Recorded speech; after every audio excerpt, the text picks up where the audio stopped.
Seattle City Councilmember Rob Saka says he has grave concerns about the Seattle business climate. This after Starbucks announced it will expand its corporate footprint elsewhere.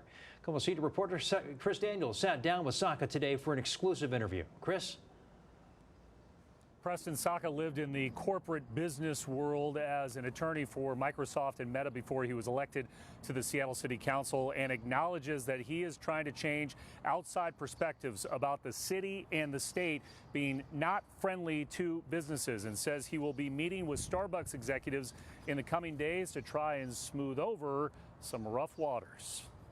It may have been the waves seen round the country. The ones that leave, like, bye. Mayor Katie Wilson's onstage ad-lib prompted think pieces in the New York Times, Washington Post, and an op-ed by Howard Schultz in the Wall Street Journal. Was the wave a mistake? I wouldn't have chosen to do that. Starbucks corporate headquarters are in Rob Saka's council district. Are you gravely concerned about the future of business in Seattle? I'm gravely concerned when we lose jobs.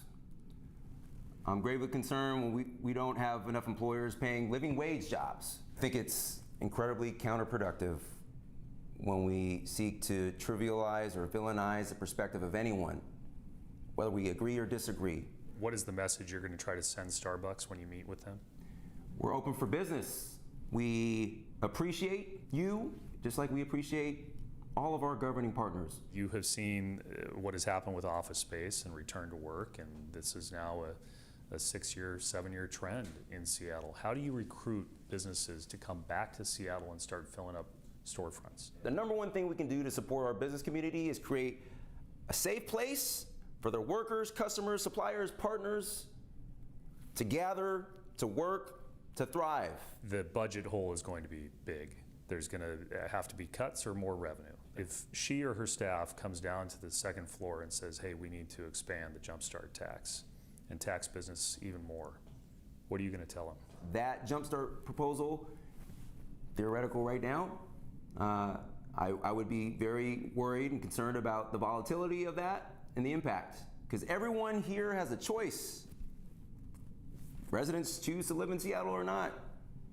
Businesses choose to do business in Seattle, or they can pick up their crayons and go across Lake Washington. We don't want that. Saka did credit Mayor Wilson with showing, in his words, contrition in the New York Times piece, and saying that elected leaders can acknowledge that they make mistakes and can also work on repairing those frayed relationships with companies. You can watch the full uncut interview with Seattle Councilmember Rob Saka right now on our website, KOMOnews.com, and the KOMO News YouTube page. But for now, live in Seattle, I'm Chris Daniels, KOMO News. Chris.